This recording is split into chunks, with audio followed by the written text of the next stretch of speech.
Hello everyone, welcome back to HAPLAST channel. Today I'm going to show you how to fold plastic bag at the most efficient way. This kit is for t-shirt shopping bags. Let's get started. First, you will flatten out the bag and then fold it into half, another half, another half. Keep doing it and make it smaller. And then you're gonna twist the handles around the folded bag and then tie them up.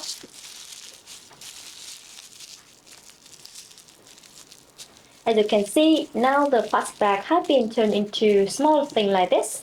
You can store them in a box to repurpose them later. That's what we have today.